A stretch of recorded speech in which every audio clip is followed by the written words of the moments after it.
Naomba nizungumzie maandalizi ya Dira ya Taifa ya Maendeleo 2050. Ni ukweli usiopingika kuwa mipango ya muda mfupi, wakati na mrefu ni muhimu kwa mwelekeo wa nchi.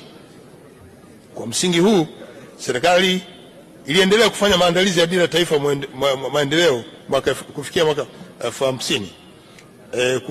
2050 ambayo itatoa mwongozo na mwelekeo wa maendeleo ya nchi kwa kipindi cha miaka 25 ijayo.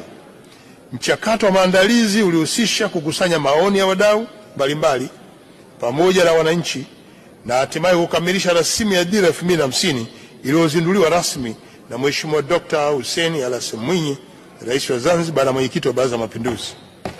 Mheshimiwa Naibu Spika, rasimu hiyo imezingatia ukuaji wa uchumi utakaofungamanishwa na sekta za uzalishaji, uimarishaji wa sekta binafsi na kuimarisha uwekezaji na usimamizi katika mashirika ya umma.